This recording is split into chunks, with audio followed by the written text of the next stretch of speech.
ನಮಸ್ಕಾರ ವೀಕ್ಷಕರೇ, ಇಂದು ನಾವು ಶಿವನ ಅರ್ಧನಾರೀಶ್ವರ ರೂಪದ ಬಗ್ಗೆ ತಿಳಿದುಕೊಳ್ಳೋಣ. ಅರ್ಧನಾರೀಶ್ವರನು ಕೇವಲ ಒಂದು ದೇವತೆ ಅಲ್ಲ, ಅವರು ವಿಶ್ವದ ಸಮತೋಲನ, ಸೃಷ್ಟಿ ಮತ್ತು ಸಹಜತೆ ಎಂಬ ಶಾಶ್ವತ ತತ್ವದ ರೂಪ.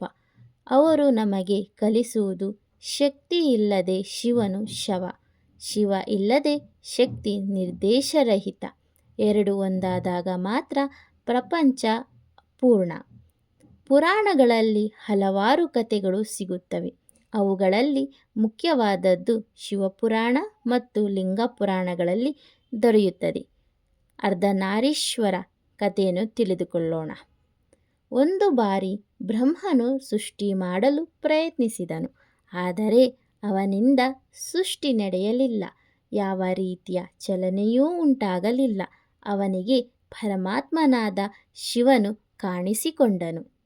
ಬ್ರಹ್ಮನು ಶಿವನಲ್ಲಿ ಕೇಳಿದನು, ಪ್ರಭು, ನನಗೆ ಸೃಷ್ಟಿ ಮಾಡಲು ಶಕ್ತಿ ಬರುತ್ತಿಲ್ಲ. ನಾನು ಏನೇ ಪ್ರಯತ್ನಿಸಿದರೂ ಜೀವ ಸೃಷ್ಟಿ ಆರಂಭವಾಗುವುದಿಲ್ಲ. ನನ್ನೊಳಗೆ ಚಲನೆಯೂ ಕಲ್ಪನೆಯೂ ಶಕ್ತಿಯೂ ಇಲ್ಲ. ಶಿವನು ಸ್ಮಿತದಿಂದ ಉತ್ತರಿಸಿದರು, ಸೃಷ್ಟಿಯ ಮೂಲ ಶಕ್ತಿ. ಶಕ್ತಿ ಇಲ್ಲದೆ ಯಾವ ಚಲನೆಯೂ ಜೀವವೂ ಸೃಷ್ಟಿಯೂ ಸಾಧ್ಯವಿಲ್ಲ. ಶಕ್ತಿ ಪ್ರಪಂಚದ ಸ್ತ್ರೀ ತತ್ವ. ಅದನ್ನು ಹೊರತುಪಡಿಸಿದರೆ ನಾನು ಕೂಡ ಅಪೂರ್ಣ. ನಂತರ ಶಿವನು ತನ್ನ ದೇಹದ ಅರ್ಧ ಭಾಗವನ್ನು ಸ್ತ್ರೀ ರೂಪಕ್ಕೆ ಪರಿವರ್ತಿಸಿ ಪಾರ್ವತಿಯ ರೂಪವನ್ನು ತಾಳಿದರು. ಹೀಗಾಗಿ ಅವರು ಅರ್ಧನಾರೀಶ್ವರ ಎಂಬ ರೂಪವನ್ನು ಪಡೆದರು.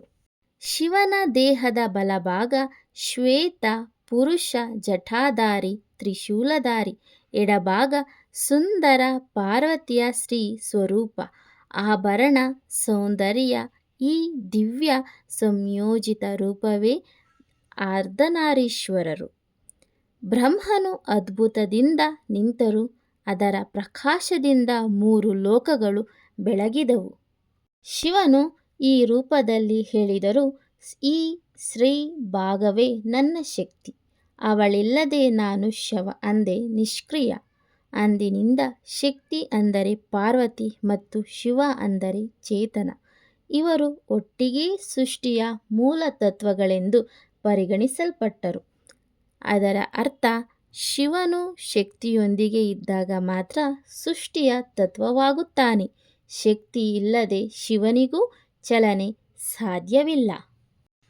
ಕಾಲಕ್ರಮದಲ್ಲಿ ಸೃಷ್ಟಿ ಮುಂದುವರಿಯಲು ಶಿವನು ತನ್ನ ದೇಹದ ಎಡಭಾಗದಲ್ಲಿದ್ದ ಶಕ್ತಿಯನ್ನು ಪ್ರತ್ಯೇಕವಾಗಿ ಹೊರತಂದರು.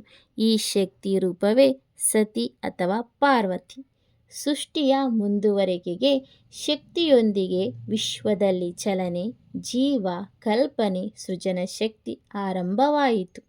ಬ್ರಹ್ಮನು ತನ್ನ ಮನಸ್ಸಿನಿಂದ, ಮನು, ಸಪ್ತ ಋಷಿಗಳು, ಜೀವ ಜಗತ್ತು ಎಲ್ಲವನ್ನೂ ಸೃಷ್ಟಿಸಿದರು. ಶಿವನು ಹೇಳಿದರು, ಶಕ್ತಿ ಮತ್ತು ಶಿವ ಇವೆರಡು ಒಂದೇ. ಒಂದಿಲ್ಲದೆ ಮತ್ತೊಂದು ಅಪೂರ್ಣ. ಧನ್ಯವಾದಗಳು.